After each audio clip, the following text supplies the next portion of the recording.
Ever wondered why medieval kings were obsessed with dragons? Well, they actually kept giant lizards as pets. From Komodo dragons to crocodiles, these scaly status symbols sparked wild legends and caused chaos in medieval cities. Let me tell you about the most extra pet owners in history: medieval royalty. These folks weren't content with regular cats and dogs. No, they wanted the biggest, scariest reptiles they could get their crowned hands on. Kings would send explorers on wild missions to bring back monitor lizards and crocs, showing them off like medieval Lamborghinis. Henry III of England had a whole menagerie of these dragons at the Tower of London. Imagine trying to walk past that on your way to work. The bigger and scarier the lizard, the more powerful the king seemed. It's like Instagram flexing, but with actual fire-breathing potential. These exotic pets cost a fortune to feed and keep, but hey, when you're trying to convince people you're basically ruling with divine right, a dragon in your backyard really sells the whole package. Let's talk about the absolute unit of the lizard world, the Komodo dragon. These massive reptiles can grow up to 10 feet long and weigh as much as your entire friend group combined. When medieval traders first spotted these beasts in Indonesia, they couldn't believe their eyes. Here was a giant lizard that could take down deer, had toxic bacteria in its bite, and looked like it walked straight out of a fairy tale. Word spread fast, and soon every royal court in Europe was buzzing with stories about these real dragons. The tales got wilder with each retelling. Suddenly these lizards could breathe fire and fly. But even without the made-up powers, Komodos were scary enough. I mean, they're basically living dinosaurs with a taste for large mammals. That's nightmare fuel right there. Okay, this is where things get really wild. Imagine getting a crocodile as a birthday present. Egyptian rulers loved sending these toothy terrors to European kings as diplomatic gifts. Talk about a power move. These weren't your average party favors. We're talking full-sized Nile crocodiles shipped across the Mediterranean in wooden crates. The Sultan of Egypt once sent Frederick II a croc that was basically a swimming tank with teeth. European courts went absolutely bonkers over these scaly gifts. Kings would parade their new dragons through the streets, causing total chaos as people ran screaming. Most of these crocs didn't survive long in chilly European castles, but they definitely made an impression. I mean, nothing says respect my empire quite like gifting someone a living dinosaur. The Tower of London wasn't just a fortress, it was medieval London's craziest pet shop. Henry III kicked things off in 1235 by turning part of the tower into a wild animal paradise.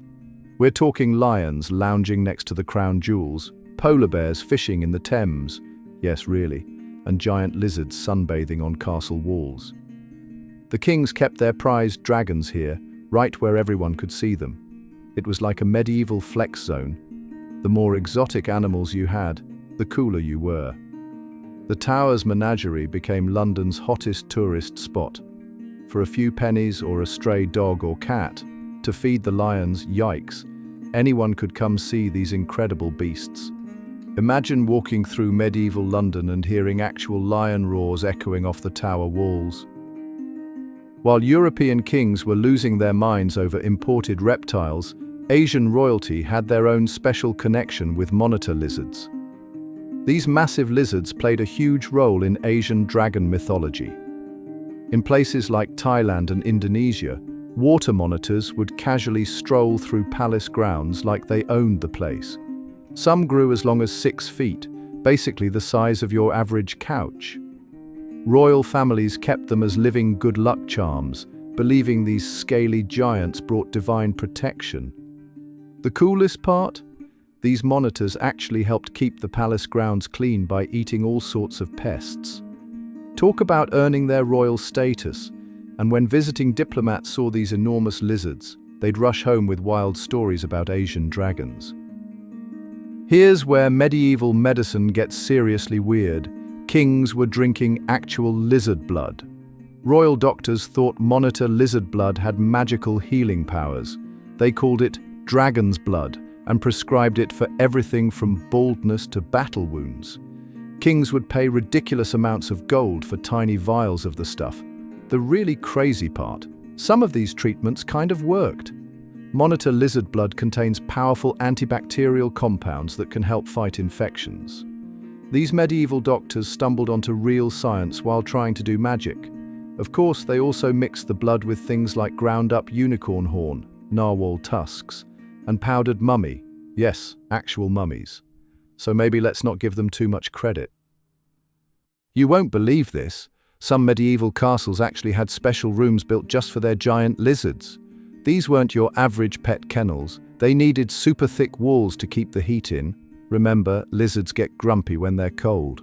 Plus heavy-duty doors to keep curious servants from becoming snacks. The coolest part? Archaeologists have found these rooms in castles across Europe, complete with drainage systems for water features and heating vents for those luxury lizard spa days. Some even had separate feeding chambers, because nobody wanted to be in the same room when a hungry monitor lizard got its dinner. Most of these rooms were right next to the royal chambers, letting kings show off their scaly status symbols to important visitors.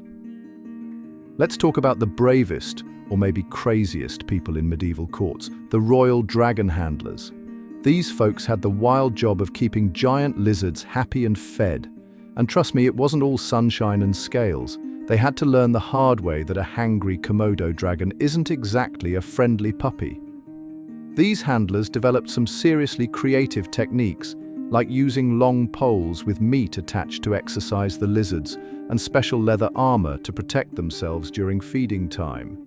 Some even became mini-celebrities in court, showing off their dragon-taming skills to impress nobles. But one wrong move and you'd end up as the main course instead of the trainer. Remember that time your neighbor's cat got loose? Now imagine that cat is a 200-pound lizard with an attitude. Medieval cities faced some seriously wild situations when royal dragons broke free. In 1272, a massive monitor lizard escaped its royal chamber in Venice and terrorized the fish market for 3 days straight. The locals went nuts.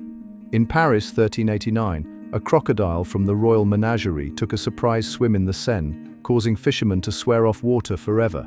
These escape artists sparked mass panic in the streets, with people convinced actual dragons were invading. My favorite story?